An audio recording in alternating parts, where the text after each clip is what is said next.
Hello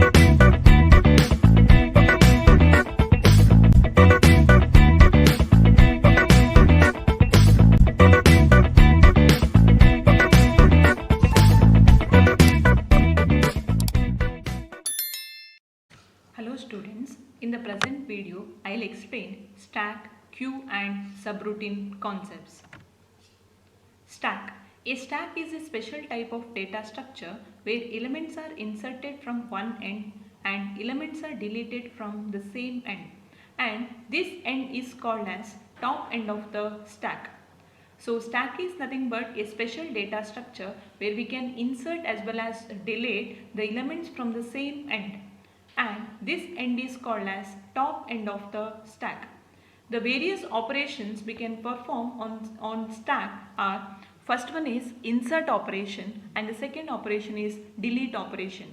During insert operation, an element can be inserted from top end, and insertion operation is also called as push operation.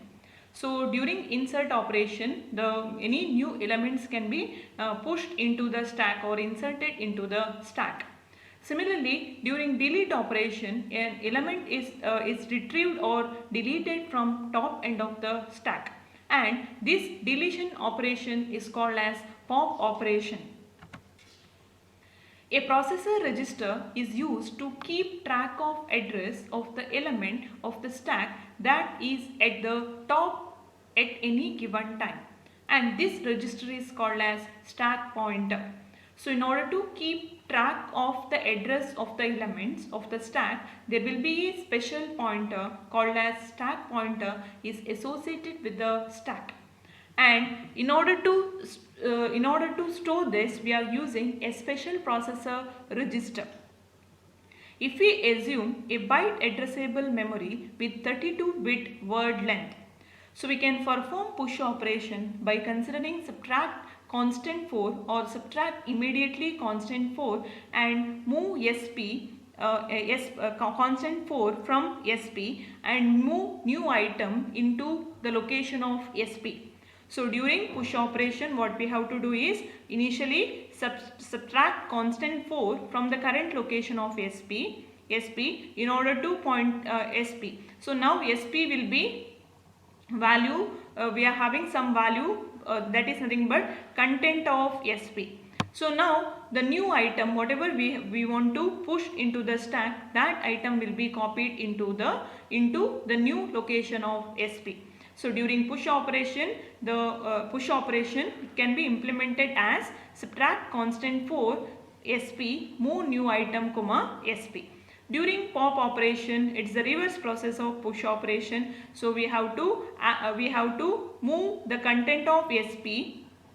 The content of SP will be popped from the stack, as well as the address 4 will be constant 4 will be added to the current location in order to point to the next addressable locations within the stack.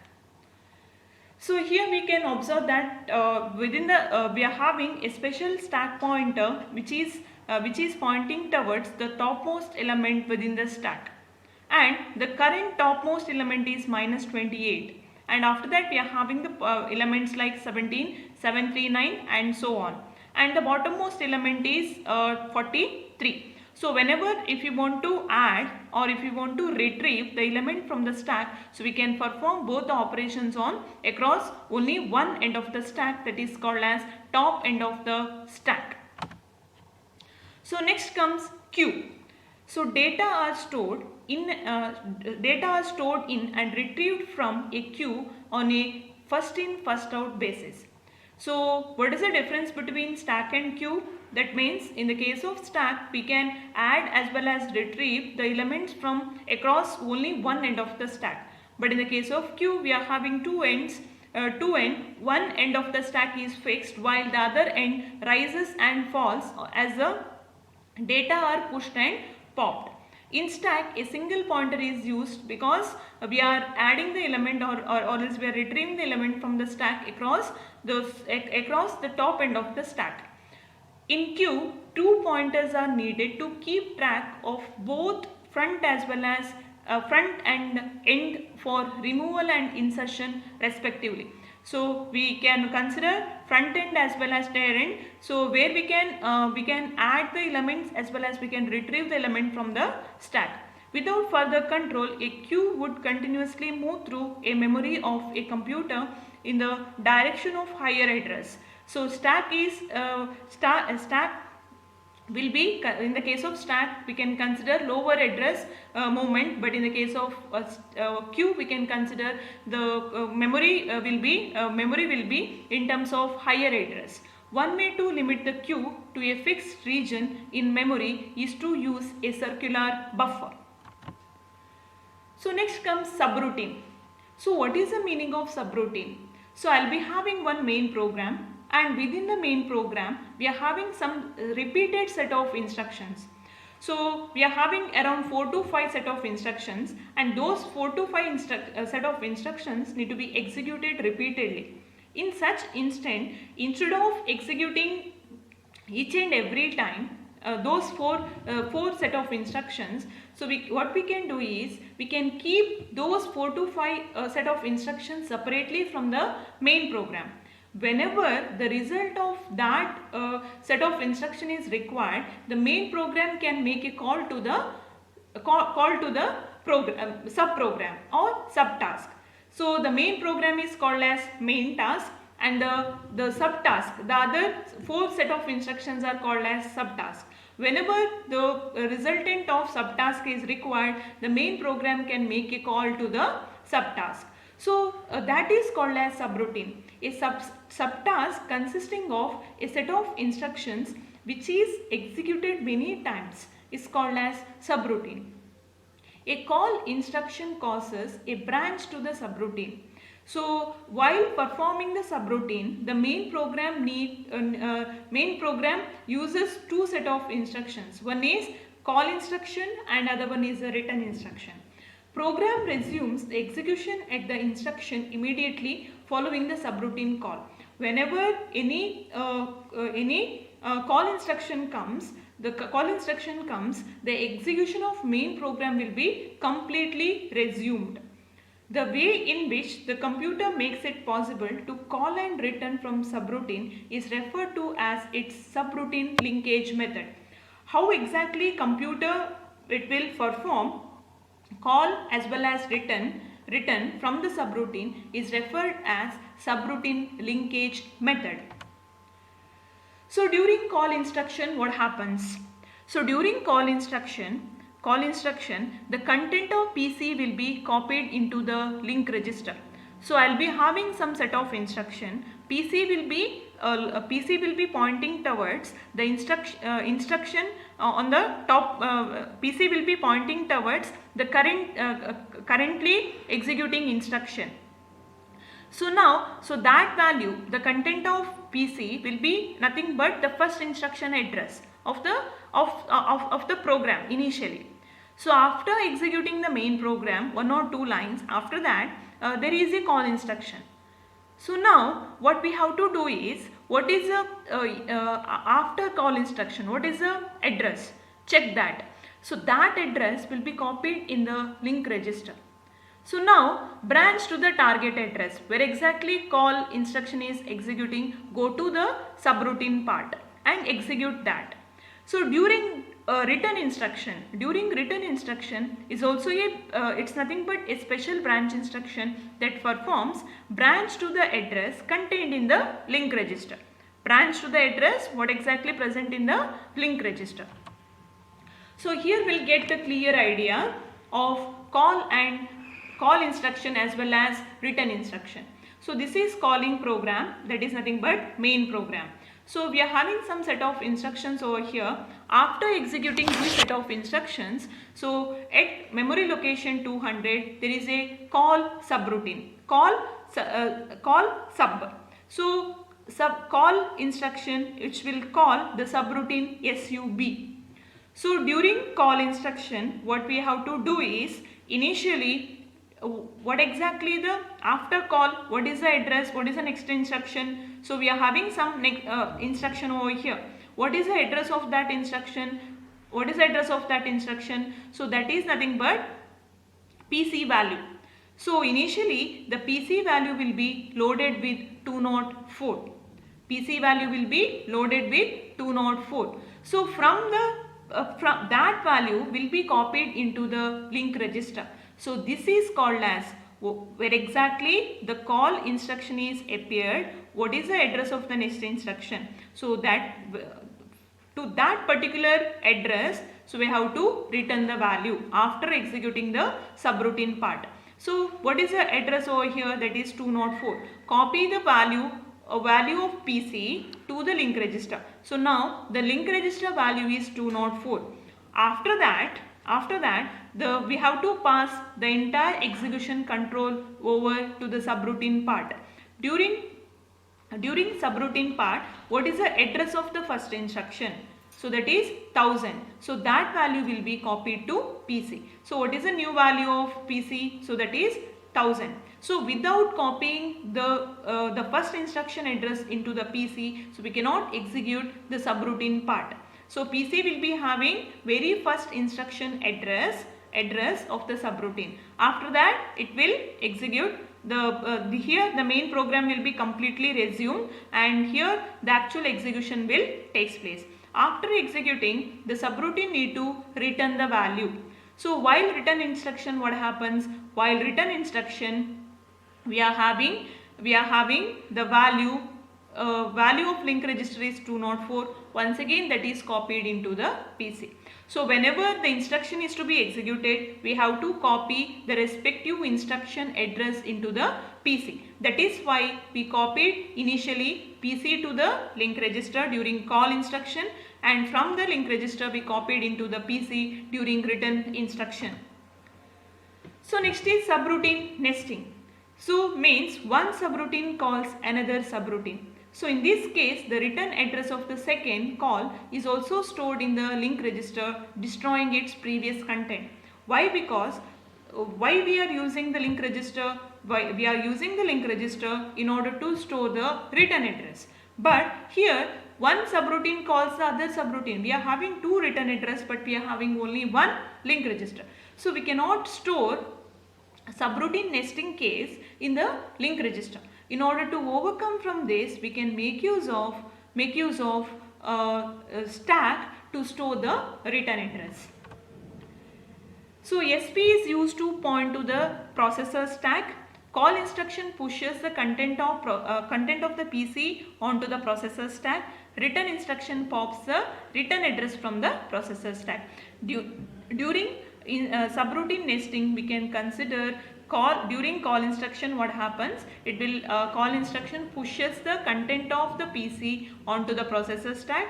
Return instruction will pop the return address from the processor stack. So this is the subroutine nesting case. So we are having first subroutine, it will call the second subroutine. So once again subroutine 2 will call the third subroutine. After execution of subroutine 3, we can perform subroutine 1. After 2 and 3, we can execute subroutine 1. After completion of all the three subroutines, so we can go to the main program. So this is just example for subroutine nest.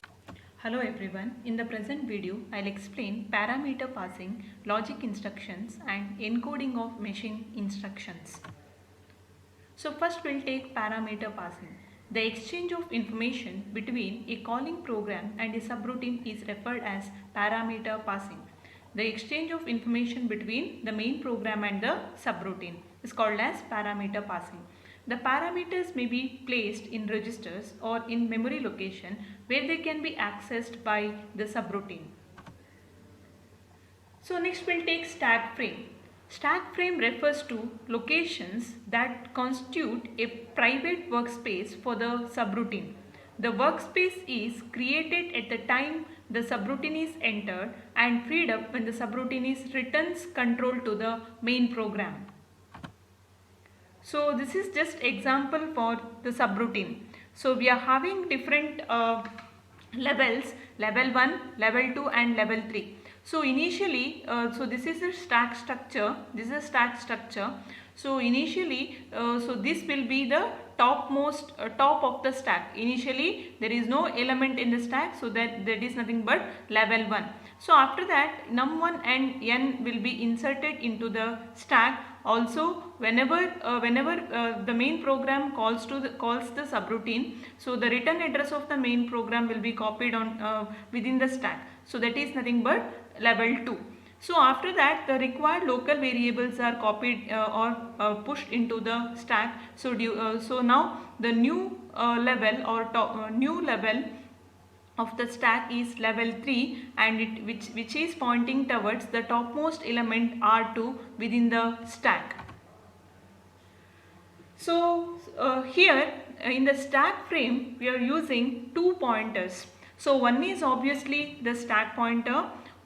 Why exactly we are using 2 pointers, that is one more extra pointer in the stack frame? Why? Because here whenever the new item pushed into the stack, or whenever any item pop from the stack, so each time, so this SP will be keep on changing. So I cannot take any one particular reference. I cannot access the variables or parameters from the stack. So in order to overcome from that, what we can do is we can take one more pointer. So that pointer is called as frame pointer.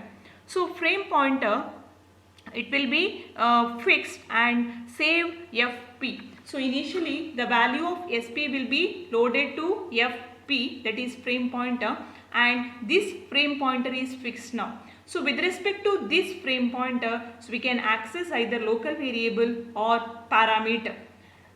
So the stack frame, so this is just stack frame which is called during the subroutine part. Initially, so the bottommost element, that was old top of the stack. So after that the parameters will be inserted, followed by the return address and followed by the local variable. After that the final result is saved in R0 as well as R1. So the main function of frame pointer is to access the local variable as well as parameter, since this SP is not fixed one. Frame pointer FP is used to access the parameters passed to the subroutine and to the local memory variables. The contents of FP remains fixed throughout the execution of the subroutine, unlike stack pointer SP, which must always point to the current top element in the stack. Operation on the stack. So we can access the stack initially by considering SP. SP is pointing to the address of the old TOS, that is nothing but top of the stack. The calling program saves 4 parameters on the stack, that is parameter 1, 2, 3 and 4. The call instruction now executed, pushing the return address onto the stack. So now SP is pointing towards to the return address space. So after that we are passing the values like local variables into the stack. So now we can copy the frame pointer value FP, minus of SP, move SP, FP. The FP is initialized to the value of SP, that is both FP and SP point to the saved FP address. The values are same now. So after that 3 local variables are pushed onto the stack. So we can access the either local variable or parameter or else return address by considering the fixed pointer, that is frame pointer. So next is logic instructions. So the logic instructions may be AND operation, XOR, NOR, etc. So in the case of logic instructions, we can consider shift and rotate instructions as well. There are many applications that requires the bits of an operand to be shifted right or left some specified number of bit positions. So depending upon the count, we need to shift the bits either left or right side. So under logical instruction, we are having two different types of instructions: shifting left, L shift, and shifting right, that is logical shift left as well as logical shift right. So this is an example for logical shift left. constant, the content of R3, comma, constant 2. So this is logical shift right, content of R3, comma, constant 2. So each time we'll shift with the count 2. So initial content was 0, 1, 1, 1, 0, 0, 1, 1. So now I have to shift it left. While shifting left during first count, so this one will come to the previous location, this one will come to the previous location, 0 will come to the previous location, and so on. And so during the next case, during next pass, so once again this one will come to the previous location. So whatever the empty locations are available, they have to fill with 0. So now I have appended extra 0 because count is 0. Similarly, for logical right operation, shift it right twice. Shift it right twice. So we can omit the shifted bits and we can append extra 2 zeros because count is 2. So this is arithmetic shift right and arithmetic shift left. So in the case of arithmetic shift, the difference between arithmetic and logical shift is, in the case of logical shift, irrespective of the positions, means either left or right, the vacated locations we can fill it with zeros. But in the case of arithmetic shift, just check the MSB and the vacated positions will be filled with the MSB value. So here the MSB is 1. So I have shifted to right position. I have shifted to the right positions. After shifting, I will get this count 1, 0, 0, 1, 1 and so on. So but here two locations are empty. So those two locations we can fill it with 1. Similarly, we can observe the rotate operation. In shift operation, the bits shifted out of the operand are lost except for the last bits shifted out, which is retained in the carry flag C. To preserve all the bits, a set of rotate instructions can be used. So this is an example for rotate operation. Encoding machine instructions. To be executed in a processor, an instruction must be encoded in a binary pattern. Such encoded instructions are referred to as machine instructions. Encoding machine instructions can be done by considering one-word instruction, two-word instruction and three operand instructions. The syntax is given like opcode, source, destination and other information. So two-word instruction, opcode, source, destination and other information, followed by the three-word instruction. It consisting of one opcode, two source and one